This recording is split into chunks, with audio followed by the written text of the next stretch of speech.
अनुष्का।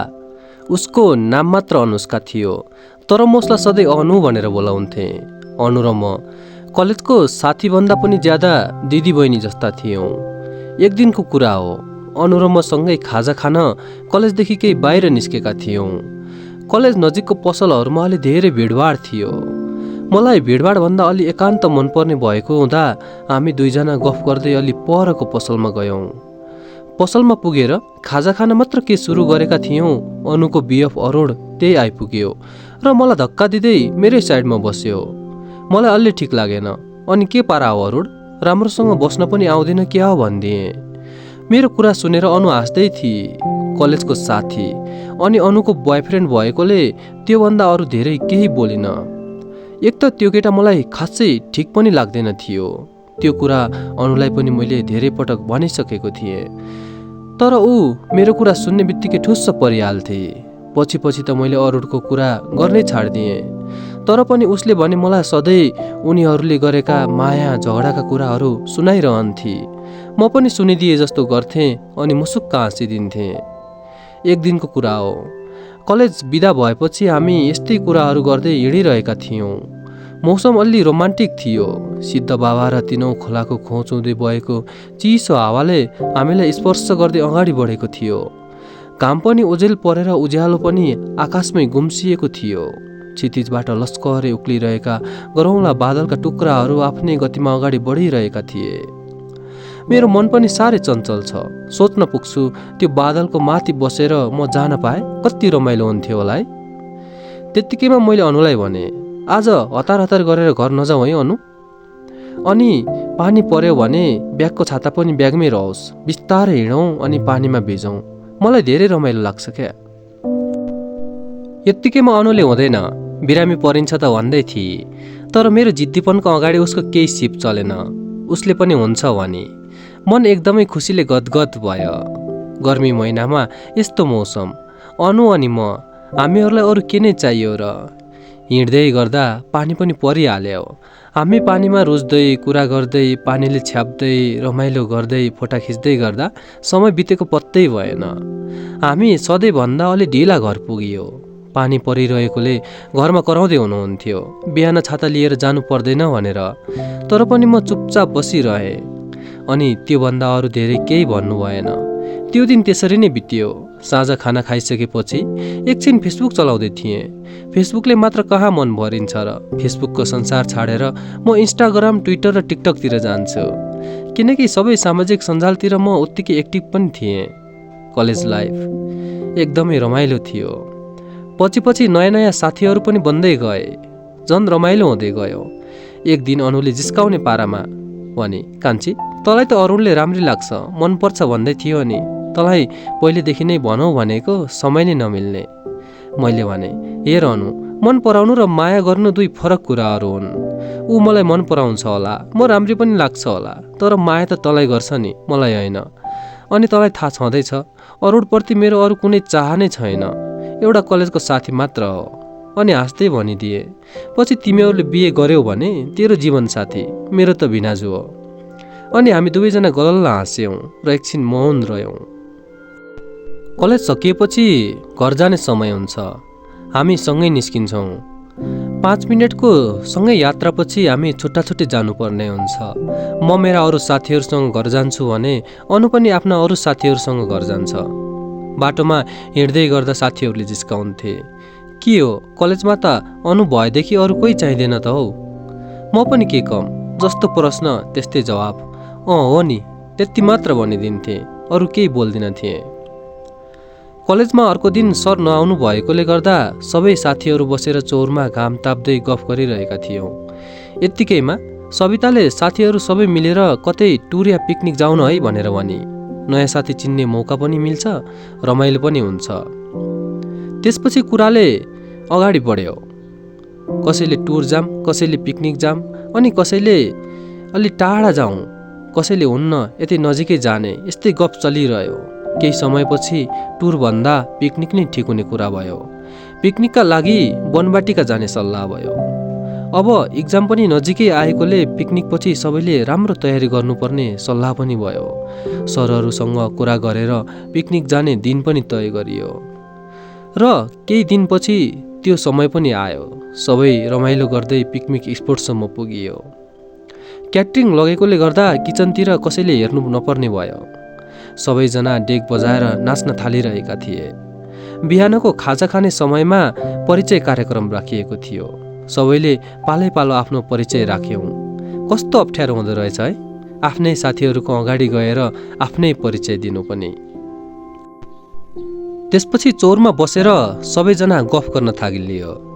हाम्रै ग्रुपका साथीहरू अरुण, अनु, आदित्य, इरा, देविका, सविता, नवीन लगायत अरू धेरै साथीहरू पनि थिए। सेल्फी खिच्ने कार्यक्रम पनि भयो। धेरै रमाइलो भयो। सबैको घर टाढा टाढा भएकोले गर्दा धेरै रात नपरिकन फर्कने सल्लाह गऱ्यौँ। अझै धेरै रमाइलो गर्ने मन हुँदाहुँदै पनि समयले साथ नदिएपछि बिहानदेखि साथीहरूसँग बिताएका ती रमाइला पलहरूलाई आफ्नो मनमा पोको पारेर आफ्नो घर फर्किन बाध्य भयौँ। अर्को दिन कलेज बिदा थियो। त्यसको भोलिपल्टदेखि लगातार कलेज थियो र केही हप्तापछि त हाम्रो इक्जाम पनि आउँदै थियो। मैले अनुलाई सोधेँ, अनु इक्जामको तयारी कस्तो छ? अनुले भने, राम्रै छ। बरु तैँले कस्तो गरेकी छस्? मैले नि भने, राम्रै गरेको छु। त्यसपछि हाम्रो इक्जाम पनि आइपुग्यो। अब केही समय फेरि भइयो। इक्जाम सकिएपछि कहिले म अनुकोमा आउँथेँ, कहिले अनु मेरोमा आउँथे। जुन दिन दुवैको आउने जाने समय हुँदैनथ्यो त्यो दिन फोनमै लामो कुराकानी हुन्थ्यो। कहिलेकाहीँ रमाइलो ठाउँ घुम्न जान्थ्यौँ। सँगै बसेका दिन त हाम्रो रात आँखा झिमिक्क नपरि नै कट्थ्यो। कलेजमा नि आदित्य र सविता हाम्रो एकदमै नजिकका साथी भइसकेका थिए। आदित्यलाई म आदि भनेर बोलाउँथेँ। आदिसँग मेरो सामाजिक सञ्जालमा पनि कुरा हुन्थ्यो। दुःख सुखका कुराहरू उसँग साटासाट गर्थेँ। केही अप्ठ्यारो पर्यो भने म अनु र आदिलाई सुनाउँथेँ। दिनमा एकपटक त कुरा भइहाल्थ्यो। मङ्सिरको महिना थियो। म घरमा बसिरहेको थिएँ। एक्कासी फोन आयो। फोन अनुको रहेछ। फोन रिसिभ गरेर बोले, हेलो अनु। उताबाट रुन्चे स्वरमा आवाज आयो, हेलो कान्छी। के भयो अनु? किन बोली त अलि फरक आउँदैछ त? कान्छी आइज न छिट्टो हाम्रो घरमा, मेरो बिहेको कुरा चल्दैछ। बिहेको कुरा? म अलि अकमकिँदै उल्टे प्रश्न तिर्साएँ। आज हेर्न आउने रे मलाई। ए हो र, म रेडी भएर आइहाल्छु है। म छिटो छिटो गरी घरबाट निस्किएँ। हतार हतार गरेर अगाडि बढिरहेको थिएँ। केही समयमै म अनुको घरमा पुगिहालेँ। त्यहाँ पुग्दा धुमधामसँग पुरा तयारी हुँदै थियो। म अनुको बाबा र मम्मीलाई पनि राम्रोसँग चिनेको थिएँ। उहाँहरूले पनि आफ्नै छोरीलाई जस्तै मलाई पनि माया गर्नुहुन्थ्यो। त्यही भएर म सिधै मम्मी भएको ठाउँमा पुगेर भने, के हो मम्मी यो सब? उहाँले आँखाभरि आँसु बनाउँदै भन्नुभयो, मैले त पढाइ नसक्दासम्म बिहेको कुरा नगरौँ भनेको थिएँ नानी। तर अनुको मामाले लिएर आएको कुरा परिवार राम्रो छ भन्छन्। अस्ट्रेलिया बस्छन् रे परिवार नै। बिहेपछि उतै लाने रे, पढाउँछु पनि भनेका छन्। अरू सबै ओके भइसक्यो। अब केटा र केटी देखाउन मात्र बाँकी छ नानी। त्यति सुनिसकेपछि म अनुतिर पुगेँ। ऊ रुँदै बसेकी थिए। म पनि उसलाई देखेपछि मन थाम्न सकिनँ। हामी दुवैजना रोयौँ।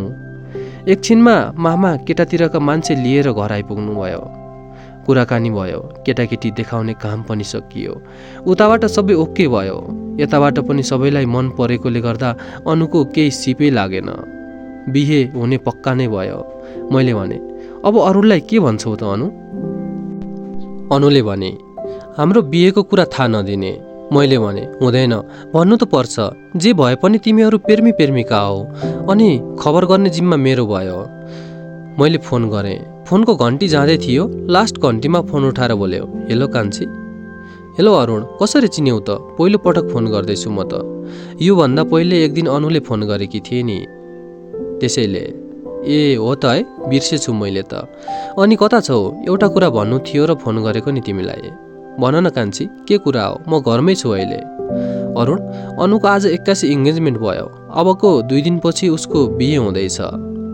ऊ एकछिन मौन रह्यो। अरुण, हेलो, किन नबोलेको केही?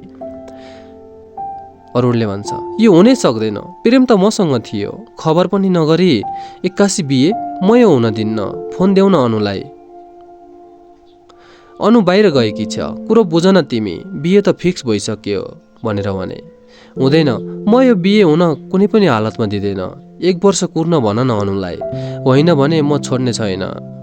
अरुण, तिमी त पढे लेखेको धेरै बुझेको मान्छे, तिमीले अहिले नै बिहे गर्ने पनि त होइन, भविष्य पनि हेर्नु पर्यो नि, जिद्दी नगर न, अनुको भविष्य राम्रो बन्छ भने तिमीले केही गर्नु हुँदैन। साँच्ची अनुलाई मनदेखि नै प्रेम गरेका थियौ भने अनुको खुसी र सुखको लागि उज्जवल भविष्यको कामना गर्दै बिदा गर्नुपर्छ तिमीले, माया प्राप्ति मात्र होइन नि, त्याग पनि त। मैले यति भनेर फोन काटिदिएँ। अनु पनि त्यही थिए, सबै कुरा सुनिरहेकी थिए तर केही बोलिन, किनकि मैले पहिले भनेको थिएँ कि अरुण राम्रो केटा होइन भनेर, सायद त्यसैले पनि होला ऊ रोइरहेकी मात्र थिए। बिहेको सबै तयारी सकियो, अब दुला दुलही लिन आउने दिनको पर्खाइ थियो र त्यो दिन पनि छिट्टै आइपुग्यो। अनु एकदम राम्री देखिएकी थिए दुलही भेषमा। म त एकछिन हेरेको हेरै भएँ, कति बेलाको हाँसो गर्दै बिहे पनि सकियो। मन भने दिनभरि नै नरमाइलो भयो। जन्ती बिदा गर्ने काम पनि सकियो, दुलै पठाउने समय भयो। केटीतर्फका मान्छेहरू एकदम रोइरहेका थिए, नरुने पनि बोल्न सकिरहेका थिएनन्, मलिन अनुहार बनाउँदै थिए। केटातर्फका मान्छे भने संसार जिते जस्तै नाचगान गरी खुसी बाँडिरहेका थिए, रमाउँदै थिए। अनु बेसरी रोए, म पनि रोएँ बेसरी। हेर्दा हेर्दै पराइले लग्यो अनुलाई, साँच्चै बेनाले पो लगे। अब त हाम्रो नाता पनि त जोडियो नि। घरमा सुनसान भयो। अब अनुहरू पनि 3 रात कोताएर आउने रे दुर्पाइलो फर्काउन। हिन्दू चलन त मान्नै पर्यो नि। म पनि त्यो दिन साँझ घर फर्किएँ। मनमा अनेक कुरा खेलिरह्यो, बेडमा पल्टिएँ। दिनभरिको थकाइले होला, खै कति बेला झुपुक्क निदाएछु थाहा नै भएन। अर्को दिन बिहान त्यस्तै 6 बजेको थियो होला, निद्राबाट बिउजिएँ। हिजोको बिहे सपना जस्तै लाग्यो, तर त्यो सत्य थियो। सोचेँ आज त 1 रात भयो नि, भोलि र पर्सिको रात बिताएर पर्सिको भोलिपल्ट त आउँछै। सोचेँ फोन गरौँ कि, मोबाइल हातमा लिएँ। आज त बोल्ने समय नि हुन्न होला भन्ने लाग्यो, अनि मोबाइलमा गेम खेलेर बसेँ। अनु आउने दिन आयो। दिनको 2 बजेको थियो होला। अनुले फोन गरी, कान्छी म हिँडेँ, तनी छिट्टो गरी आइज है, म आइपुग्दा त आइपुग्नु पर्छ नि। त्यसो त त्यो दिन बिचमा हाम्रो कुरा नभएको पनि होइन, तर सन्चो बिसन्चो मात्र हुन्थ्यो। मैले हुन्छ भनेर फोन राखेँ।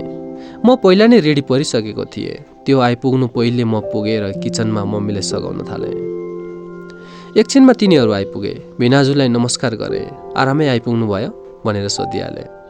नमस्ते साली, एकदमै आरामै आइयो जवाफ आयो। त्यसपछि अनुको नजिक गएर एकदम जोडले हग गरेँ अनि भने, यो 3 दिन जान नि 3 वर्ष जस्तो लाग्यो हो अनु। लास्टै सम्झना आयो। उसले पनि भने, सम्झना त मैले पनि हरेक पटक सम्झिएँ। अनि भने, हिँड बाहिर जाउँ गफ गर्न। हामी दुवैजना बाहिर गएर गफ गर्न थाल्यौँ। मैले सोधेँ, ओए कस्तो भयो नयाँ घर, कस्तो भयो त अनि नयाँ जिन्दगी? सबै पराई जस्तै, सानो बच्चाले जस्तै सुरुबाटै चिन्नुपर्ने आफन्तहरू। जिन्दगी त हिजो के रहेछ र, बल्ल सुरु भयो आजदेखि। अनि थप्दै गए, हिजो भोक लाग्यो भनेर मम्मीसँग कराउने म, अबदेखि अरूले भोक लाग्यो भन्नु पहिले खाना तयार गर्नुपर्ने भयो। अब बिहानै उठेर अरू उठ्नु पहिले सबै काम सकेर श्रीमानको लागि बिस्तारामा चिया पुर्याउनु पर्ने भयो। हिजो मम्मीले पकाएर राखेको खाना सबैभन्दा पहिले आफै निकालेर खाइवरी कलेज जाने म, अब सबैले खाइसकेपछि अरूले दिएर मात्र खाने दिन सुरु भए। गए अब मम्मीलाई ठगेर खाने दिन, सुरु भए गरेर खाने दिन। यस्तै छ, लामो सास फेर्छे अनि जिस्काउने पारामा भन्छे, अरू त सुनाउँदिन भो फेरि बिहे गर्न मानिनस् भने। अनि हामी दुवैजना गल्ल हाँस्यौँ। फेरि सोधे, भिनाजुको बिदा कति छ रे? 1 हप्ता छ भन्नुहुँदै थियो। कति दिन बसेस् त? भोलि नै जाने रे, पर्सि काठमाडौँ जाने, 5 दिन घुमघाम गरेर अनि जानुहुन्छ रे अनुले भने। भोलि नै जाने? मैले फेरि प्रश्न गरेँ। अब जे भन्यो त्यही मान्नुपर्छ, आफ्नो भन्दा उनीहरूको जिन्दगी बाँच्ने हो। म केही बोलिन। एकछिन गफ गरिसकेपछि मैले भने, हिँड भित्र जाउँ, सबैजनासँग गफ गरौँ। मेरो निस्कने बेला भयो, भेना पनि त चिन्नु पर्यो नि। मैले जिस्काउने पारामा बोले। अनि गफगाफ गरेर म निस्केँ, फेरि भेट्ने भनेर। तिनीहरू घुमघाम गरेर सके। बेला बेला कुरा भइरहन्थ्यो। घुमघाम सकिएपछि उसले फोन गरेर भने, कान्छी म भोलि बिहान घर फर्कन्छु, साँझ 7:30 को टिकट छ भेनाको। हो र, छिट्टै गरेर हिँडेछ है भनेर भने। अर्को दिन बिहान हिँड्ने बेला पनि फोन गरेकी थिए। सोधे, घर जान्छेस् कि माइत आउँछेस्? घर जान्छु, अनि त्यता आउँछु होला। पढाइ पनि रेगुलर गर्छु, इक्जाम आउने बेला पनि भयो। मैले हुन्छ, आइपुगेर फोन गरेस् है भनेर फोनलाई राखिदिएँ। साँझ घर आइपुगेपछि फोन गरेँ। कुरा धेरै बेर लामो भयो। जिस्काएँ अलिअलि। के गर्दैछस् त सोधेँ। खाना बनाउन किचनमा पसेको छु। अनु अनु उताबाट कसैको आवाज आउँछ। कसले बोलाउनु भएको? मैले प्रश्न गरेँ। आमाले बोलाउँदै हुनुहुन्छ, होलमै बस है। ऊ हजुर भन्दै आमा भएतिर जान्छे। अनु अनु टिभी हेर त, आमा आत्तिँदै बोल्नुहुन्छ। टिभीमा 7:30 बजे उडेको विमान दुर्घटनाग्रस्त, सबै ध्वस्त, यस्तै केही भन्दै थियो। अनु के भयो? अनु केही बोल्दैन। अनु उताबाट आवाज आउँछ। बिहे भएको हप्ता दिन पनि नहुँदै श्रीमान खाइ अलच्छिनाइ रहेछ। केही यस्तै आवाज सुने। फोन काटियो। टिभी खोलेर हेरेँ। नाम फोटोसहित समाचार भन्दै थियो। फेरि फोन डायल गरेँ। घन्टी जाँदै थियो तर रिसिभ भएन। अनुको मम्मीलाई फोन गरेँ। उठाउनु भयो। नानी नानी रुन्चे स्वरमा बोल्नुभयो। के भयो मम्मी? मैले केही थाहा नपाए जस्तै गरेर बोलेँ। समाचार हेऱ्यौ? के सुन्नु देख्नु पर्यो आज आएर? मम्मी देखेकी थिएँ। नरुनुहोस्, आफूलाई सम्हाल्नुहोस्। तपाईँ नै यसो गरे अनुलाई कसले सम्हाल्छ? मन डह्रो बराएर भने। अब सबैले श्रीमान खाइ अलक्षिना रहेछ भन्छन्, कसरी सम्हालिन्छे? यसै केही भन्दै हुनुहुन्थ्यो। मैले भने, त्यो त हुन लेखेको कुरा हो। जे हुन लेखेको छ नि त्यो जहाँबाट नि हुन्छ। त्यो कसैलाई दोष दिने कुरा होइन। हामीले हिम्मत दिनुपर्छ त्यसलाई। म अहिले नै जान्छु। फोन राखेँ। अनि आदिलाई फोन गरेर सबै कुरा सुनाएँ। अनि आदिले रेडी हुँदै गर है, म पनि जान्छु भनेर भन्यो। 3-4 दिनलाई पुग्ने कपडा बोकेर हामी हिँड्यौँ। घरनिर पुग्ने लाग्दा उताबाट केही लिएर गाडी पनि आउँदै थियो। म गेटभित्र पसेँ। अनु बाहिरै रहेछ। मलाई देख्ने बित्तिकै झम्टेर रोए। म पनि आँसु थाम्न सकिनँ। एकछिनमा त्यो गाडीमा त अनुको बुढाको लासको आइपुगेको रहेछ। मानिसहरूको भिडभाड, त्यो रुवाबासी, साँच्चै त्यो दृश्य कुनै चलचित्रको भन्दा कम देखिँदैन। सबैजना आफ्नो कामतिर लाग्छन्। हिन्दू धर्मअनुसार लास लैजाने सम्पूर्ण तयारी पुरा हुन्छ। अनुको सिन्दुर पुछिदिन्छन् अनि चुरा फुटाइदिन्छन्। मलामीले लास लिएर जान्छन्। आदि पनि मलामी गयो। अब त 13 दिनसम्म क्रिया बस्नुपर्ने भयो। अनुले भनी, कान्छी त बसेस् नि है। मैले भने, बस्छु, अनि तँलाई लिएर जान्छु। पढाइ पनि त छ। ऊ लामो सुस्केर हाल्छे। उसका आँखा ओभाएका हुँदैनन्। आदि घाटबाट फर्केर सबै व्यवस्था मिलाएर आफ्नै घर फर्किन्छ।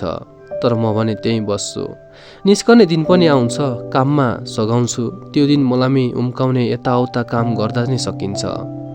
अर्को दिन घरमा घर सल्लाह हुन्छ। अब भोलिपल्ट घर फर्कने भइयो। म मम्मीलाई फोन गर्छु।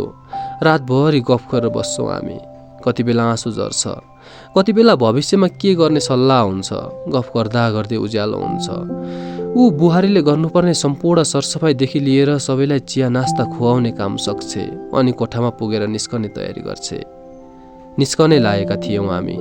सासुआमा बोल्नुभयो, फर्केर आउनु पर्दैन, छोरो त खाइहालिस्, अरूलाई नि अब खान पाउँदैनस्। मलाई झनक्क भयो। साह्रै रिस उठ्यो र भनिदिएँ, आमा विनाजुको भाग्य हो, जे हुनु थियो त्यो भइसक्यो। यो बिहे नभएको भए पनि त्यो भइ नै हाल्थ्यो। आफूलाई यो ठाउँमा राखेर सोच्नुहोस्। अनि हजुरको पनि छोरी हुनुहुन्छ, उहाँलाई यो ठाउँमा राखेर सोच्नुहोस् त। के यही भन्नुहुन्थ्यो? यति भनेर अनुलाई हातमा समाएर म सरासर निस्किएँ। घर पुगेपछि मैले उसलाई सम्झाउँदै भने, भोलिदेखि हामी कलेज जान्छौँ। जे भयो भयो। यसलाई एउटा नमिठो सपना सम्झेर बिर्सिदिए है। सबैका आँखा रोसाउँछन्। मम्मीले नि सम्झाउँदै भने, अब उसको अगाडि दुखी नहुनु, उसलाई गाह्रो हुन्छ।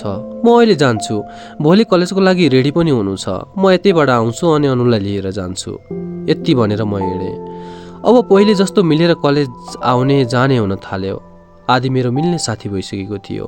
अनुको अनुपस्थितिमा अनुकै ठाउँ लिएको थियो। अरुणसँग त्यति खासै धेरै बोलचाल हुँदैन थियो। ऊ अनुको बिहेपछि कलेज पनि आउँदैन थियो। अब अनु र म मात्र होइन, आदि पनि सुख दुःखको साथी बनिसकेको थियो। अनुलाई कहिले साथीहरूले मन दुख्ने गरी बोल्थे। मैले भन्दा धेरै आदिले साथ दिन्थ्यो, सम्झाउँथ्यो, गाली गर्थ्यो। केटी मान्छेको एकदम रेस्पेक्ट गर्थ्यो। कसैले केही भन्यो भने आफ्नै सोचेर गाली गरिदिन्थ्यो। त्यही बानी मनपर्ने गर्थ्यो मलाई। कहिलेकाहीँ अनु भन्थे, मलाई त घरदेखि बाहिर निस्कनै मन लाग्दैन। गाउँमा नि मलाई देखेपछि गुनगुन गर्छन्, यता कलेजमा नि त्यस्तै छ, बाँच्न नि मन लाग्दैन। अनि मैले भने, अब इक्जाम आउने लाग्छ, त्यसपछि त कलेज सकिन्छ, बरु राम्रो तयारी गर्नुपर्छ, कलेज बिदा हुन्छ। आदि साथीसँग निस्कन्छ, म र अनु सँगै निस्कन्छौँ। अनुले भनी, आज सँगै जाउँ है मेरोमा। मैले भने हुन्छ। हामी गफ गर्दै गर्दै घर पुगियो। मम्मीले खाजा तयार गरिदिनु भएको रहेछ। हामी सँगै खाजा खायौँ। एकछिन सबैजना बसेर गफ गरियो। मम्मीले भन्नुभयो, नानी यता बस्नु त गाह्रो हुन लाग्यो, अनुलाई नराम्रो भन्छन्। हामी त यो इक्जाम सकिएपछि बसाइ सर्ने निदो गरियो। अनुको घरबाट फोन सम्पर्क केही छैन। हामीले गरे पनि बोल्दैनन्, बोले भने पनि नराम्रो बोल्छन्। अब त्यो घरमा पठाउँदैन। म मौन रहे। केही समयपछि हाम्रो इक्जाम पनि आयो। इक्जाम राम्रै भयो हामीहरू तिनैजनाको। इक्जाम सकिएपछि अनुहरूको बसाइ सर्ने दिन पनि आयो र मलाई पनि सँगै हिँड्न अनुरोध गर्दै हुनुहुन्थ्यो। मैले भने, अहिले पुर्याउन मात्र जान्छु, किनकि मैले देख्न पाउँछ नि, पछि मलाई जान सजिलो हुन्छ। उनीहरू त्यहाँदेखि टाढा बसाइ सरे। मलाई पनि सर्नुपर्ने भयो। म धेरै टाढा भने सरेन। कलेज सकिएपछि केही दिन त आदिसँग नि सम्पर्क बढ्दै गयो। पछि मैले मोबाइल हराएँ। त्यसपछि त्यत्तिकैमा कुराकानी हुन सकेन। तर टाढा गए पनि अनुसँग भने कुराकानी हुन छुटेको थिएन।